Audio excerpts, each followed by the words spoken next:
Welcome back to tech and tips. Last class में basically हमने पढ़ा था लूप्स के बारे में। लूप्स में हम फॉर लूप्स को थोड़ा सा हमने विज़िट किया था, उसमें क्या क्या चीज़ें हम कैसे यूज़ कर सकते हैं। तो अगर मैं लास्ट क्लास के आपको कोड दिखाऊं तो बेसिकली ये आप देख सकते हैं कि फॉर लूप्स हमने किया था और इससे हम एक टेबल जनरेट कर रहे थे। बेसिकली यूज़र से इनपुट लेकर उससे रिलेटेड अगर यूज़र 5 इनपुट करता तो 5 का टेबल जनरेट होता है, 6 करता तो 6 का टेबल। तो ये बेसिक हमने स्ट्रक्चर एक बनाया था फॉर लूप का। तो जैसे कि आप लोग जानते हैं कि फॉर लूप का बेसिक जो सिंटैक्स है वो ये है कि फॉर का कीवर्ड आ गया, ब्रैकेट आ गया, उस ब्रैकेट के अंदर हमारे पास 3 स्टेटमेंट्स हैं और फिर हमारे पास ब्रैकेट करली ब्रैकेट स्टार्ट होता है और इसके दरमियान हम एक वो स्टेटमेंट डालते हैं जो कि लूप में बार बार चलेगा। तो फर्स्ट फॉर लूप के अंदर हम 3 जो स्टेटमेंट है, पहले हम इनिशियलाइजेशन करते हैं जिसमें एक वैल्यू, एक वेरिएबल हमने क्रिएट किया, उसको एक डाटा टाइप दे दिया और उस वेरिएबल को हमने क्या कहते हैं कंडीशन डाल दी कि अगर ये वेरिएबल इस वैल्यू से नीचे है या इसके इक्वल है तो ये लूप चलना चाहिए इस तक। और फिर जो थर्ड स्टेटमेंट है वो जस्ट एक इंक्रीमेंटल स्टेटमेंट है जिसमें उस वैल्यू को इंक्रीज़ करते जा रहे हैं अनटिल अनलेस वो इक्वल हो जाए या उससे लेस हो जाए हमारी कंडीशन से। तो ये फॉर लूप का बेसिक एक स्ट्रक्चर था। इसी तरह फॉर लूप में हमारे पास कुछ लूप ऐसा होता है कि जैसे कि नेस्टेड लूप हम कह सकते हैं। तो नेस्टेड लूप बेसिकली वो एक इनर लूप है और एक आउटर लूप है।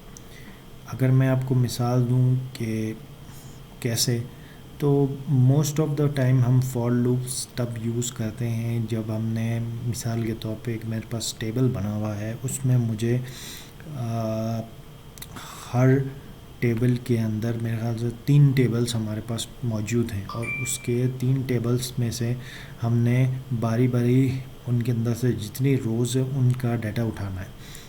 तो मैं क्या करूँगा कि पहले एक सिंपल फॉर लूप बनाऊँगा जिसमें मैं पहले टेबल को एक्सेस करूँगा, फिर दूसरा एक लूप उसके अंदर बनाऊँगा जिसको हम नेक्स्टेड लूप कहते हैं, सेम स्ट्रक्चर के साथ। और वो क्या करेगा कि उसकी रोज़ को फैच करके, उसका डाटा फैच करके हमें ले आएगा। तो इसी तरह अगर हम एक मिसाल ले लें छोटी सी, तो मैं 2 लूप्स बनाऊँगा, एक नेस्टेड लूप है और एक मेन लूप है जिसको हम आउटर लूप कह सकते हैं। आउटर लूप में कुछ वैल्यूज़ प्रिंट होंगी और नेस्टेड लूप में कुछ अलग वैल्यूज़ प्रिंट होंगी। तो वो आपको फिर पता चलेगा कि इसका आउटपुट क्या आता है।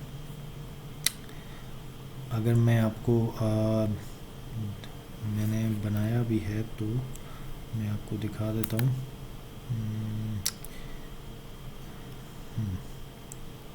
ये बेसिकली आपके पास जो है, इसको हम कमेंट्स कर देते हैं। कमेंट्स के लिए हम फॉरवर्ड स्लैश जस्ट 2 दफ़ा लगाएंगे तो हमारा कमेंट्स हो जाता है।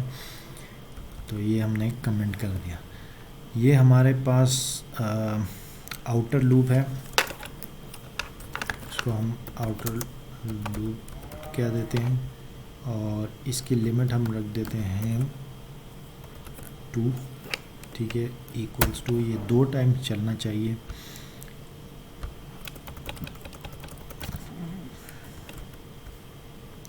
फिर इसके अंदर हम एक और लूप क्रिएट कर देते हैं जिसको हम नेस्टेड लूप कह सकते हैं या फिर इनर लूप कहेंगे।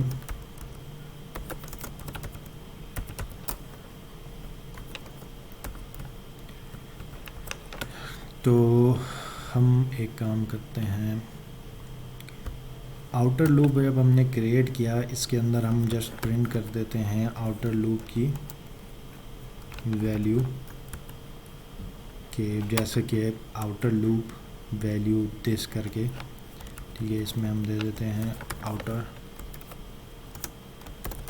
लूप करंट वैल्यू, ठीक है, और इसमें हम डाल देते हैं आई को एंड ln dl करके सेमीकोलन। नेस्टेड लूप में हम क्या करेंगे, फॉर लूप ले लेते हैं दोबारा से और उसका बेसिक स्ट्रक्चर हम क्रिएट करते हैं। जब बेसिक स्ट्रक्चर हमने क्रिएट कर लिया तो अब हम इनर लूप को यूज़ करते हैं। तो इनर लूप में मैं दोबारा से एक वेरिएबल क्रिएट करता हूँ, j equals to 1 semicolon j less than equals to 6 semicolon j plus plus. ठीक है, यहाँ पे भी हम सेम आउटपुट दे देते हैं और इसमें हम कह देते हैं इनर लूप करंट वैल्यू और इसमें हम j करते हैं, सॉरी j। ये बेसिकली हमने एक लूप क्रिएट किया, नेस्टेड लूप की एक कंडीशन टाइप की हमने बना दी। अब इसको हम रन करके देख लेते हैं। तो आउटर लूप की वैल्यू करंट देखें 1 आ गई और इसने अपने अंदर जो भी स्टेटमेंट है, अभी जो इनर लूप है वो इसका एज अ स्टेटमेंट चल रहा है। फिर जब कंप्यूटर इस इनर लूप के इस स्टेटमेंट में पहुंचेगा तो ये लूप है। देन इसने दोबारा इस लूप को 6 टाइम्स रन किया, ठीक है, और फिर आउट आया। फिर आउटर लूप की अभी करंट वैल्यू 2 है, तो फिर दोबारा से इसने इनर लूप के अंदर जो आउटर लूप के अंदर हमारे पास स्टेटमेंट थी लूप की, वो दोबारा से रन की और ये 6 टाइम्स रन हुआ। तो ये बेसिकली नेस्टेड लूप आप इस तरह से क्रिएट कर सकते हैं। आगे इसका फ़िलहाल मतलब इस तरह से कोई यूसेज नहीं है, लेकिन जब भी हम जैसे प्रैक्टिकल लाइफ में या प्रोफेशनल सॉफ्टवेयर्स जब हम बनाते हैं तो उसमें हम मोस्टली इसको यूज़ करते हैं। जैसे कि मैं कहूँ हमारे पास एक बंच ऑफ यूज़र्स लिस्ट है, उसका मुझे बायोडाटा चाहिए। तो मैं क्या करूँगा कि मैं पहले यूज़र्स का बायोडाटा लेने के लिए, उसकी आईडी उठाने के लिए मैं एक आउटर लूप क्रिएट करूँगा, ठीक है। वहाँ से वो 1 बाय 1 एक एक यूज़र की आईडी उठाएगा। देन उसको हम इनर लूप में मैच करेंगे हर जगह। जैसे डेट ऑफ बर्थ का अलग कॉलम हमारे पास है या फिर इसकी बेसिक नेम का अलग है, तो वो सब जगह पे बारी बारी चेक करेगा। तो वो इनर लूप में हम परफॉर्म करेंगे और फाइनल जो हमारे पास रिज़ल्ट आएगा वो एक कंप्लीट बायोडाटा के फॉर्म में शो हो जाएगा। तो इस तरह के हम इस लूप को, नेस्टेड लूप को यूज़ करते हैं प्रोफेशनल सॉफ्टवेयर्स में। तो ये बेसिकली आज का टॉपिक था कि फॉर लूप और उसके अंदर नेस्टेड लूप को हम कैसे एक्सप्लोर कर सकते हैं या किस तरह से कर सकते हैं। तो ये चीज़ें हो सकती हैं। एक हमारे पास फॉर लूप का और टर्मिनोलॉजी होती है जिसको हम कहते हैं फॉर ईच। तो फॉर ईच का बेसिक जो कॉन्सेप्ट है वो ये है कि आपने इंक्रीमेंट और इसको डिक्लेरेशन करने की ज़रूरत नहीं है। जस्ट आपने डायरेक्ट उस लूप को एक्सेस करते हुए उसमें जो भी वैल्यूज़ हैं वो प्रिंट कर सकते हैं। इसके लिए सबसे पहले हम एक वेरिएबल क्रिएट करते हैं एरे की शक्ल में। एरे बेसिकली एक चीज़ होती है, वेरिएबल ही है, लेकिन उसमें एक से ज़्यादा वैल्यूज़ जब हम स्टोर करते हैं तो उसको हम एरे कहलाते हैं। ये आगे जाके हम मज़ीद उसको एक्सप्लोर करेंगे। फ़िलहाल एग्जांपल के लिए जस्ट मैं आपको बता देता हूँ। अगर बेसिक स्ट्रक्चर मैं आपको दिखाऊं लूप का, फॉर ईच लूप का, तो बेसिक स्ट्रक्चर कुछ इस तरह से, ठीक है। वेरिएबल की टाइप क्या है, फिर एरे जिसको हमने एक्सप्लोर करना है लूप के अंदर, और देन हम जस्ट उस वेरिएबल को हम एक्सप्लोर करेंगे। जैसे अभी मैं एक काम करता हूँ, सबसे पहले एक एरे क्रिएट करता हूँ माई वैल्यूज़, ठीक है। ब्रैकेट हमने लगाया, इसमें हमने बताना है कि उसमें कितनी वैल्यूज़ स्टोर होंगी। मैं 5 करता हूँ, ठीक है, और आगे मैं equals to, then curly brackets लगा कर मैं इसमें अभी डिफरेंट वैल्यूज़ पुट करूँगा। जैसे 1, 5, 3, 4, 8, ठीक है। ये अगर हमारे पास 5 हो गए हैं, बिल्कुल हो गए हैं, तो ये हमारे पास है। अब यहाँ पे हमने फॉर लूप का जो बेसिक स्ट्रक्चर था वो फॉर लूप का कीवर्ड, जैसे नॉर्मली हम फॉर लूप क्रिएट करते हैं ब्रैकेट के अंदर। अब यहाँ पे थोड़ी सी चेंजेस है, जैसे कि सबसे पहले हम एरे को यहाँ पेस्ट करते हैं जो हमने क्रिएट किया है। देन हम यहाँ पे एरे की टाइप हमारे पास क्या है, ये एरे इंट टाइप का है, तो यहाँ पे हम टाइप की जगह इंट लिखेंगे। देन यहाँ पे हम उस वेरिएबल को नाम दे सकते हैं, जो कि हम कोई भी नाम दे सकते हैं, जैसे मैं इसको वेल कर देता हूँ, ठीक है। और अब यहाँ पे मैं इसके अंदर कोड लिखता हूँ, cout double bracket current value is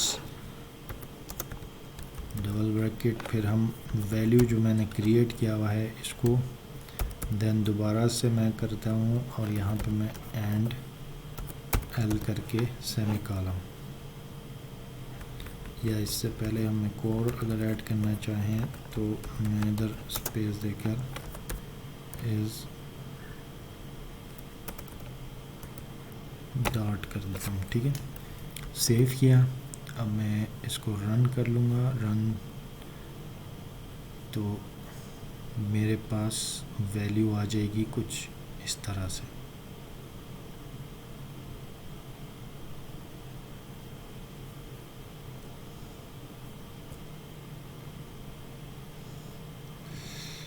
किधर गया, जस्ट अ मिनट।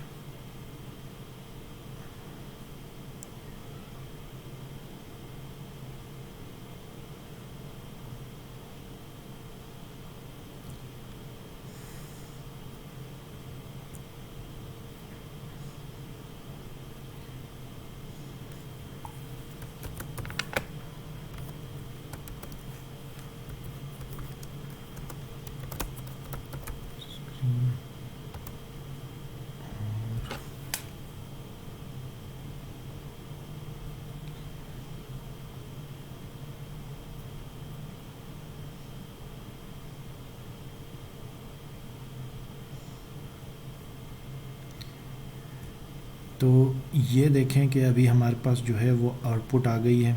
इसमें आप देख सकते हैं कि current value 1, current value 5, current value 3, current value this and that करके इसने ऐड कर दिया। जब हम दोबारा से मैं इसको चला देता हूँ, उससे पहले हम वापस आ जाते हैं।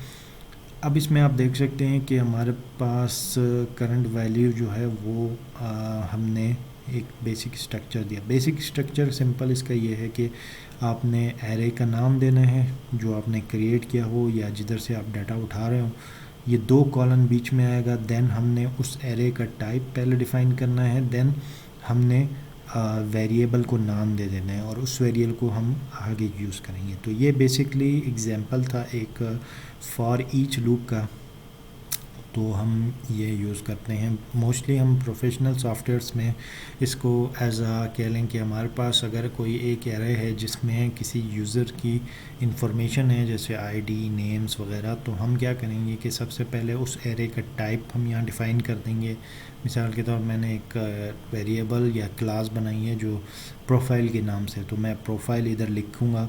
देन मैं उस वेरिएबल को नाम दे दूँगा प्रोफाइल ईच करके, फिर देन मैं 2 कॉलन के बाद उस एरे को यहाँ डिफ़ाइन कर दूँगा जो कि जिसमें से हमें डाटा फेच करना है। देन मैं 1 बाय 1 यहाँ उससे डाटा निकालता रहूँगा। तो ये बेसिकली फॉर ईच लूप है और इसका हम इस तरह से यूसेज कर सकते हैं। तो इसके साथ हम ये कह सकते हैं कि कोई भी चीज़ हम एक्स्ट्रा अगर यूज़ करना चाहें फॉर ईच या फॉर, तो ये डिपेंड करता है कि आपके सोर्स कोड और आपके पॉइंट ऑफ मतलब रिक्वायरमेंट पे कि आप क्या यूज़ करना चाहते हैं। तो आज की क्लास के लिए इतना काफ़ी है। नेक्स्ट क्लास में हम ब्रेक और कंटिन्यू और साथ में एरेज़ को थोड़े देखेंगे कि हम कैसे क्रिएट करते हैं, क्यों करते हैं, ये सारी चीज़ें हम उसमें पढ़ेंगे। सो सी यू इन नेक्स्ट क्लास। जिन्होंने सब्सक्राइब नहीं किया वो सब्सक्राइब करें ताकि वो अप टू डेट रहे।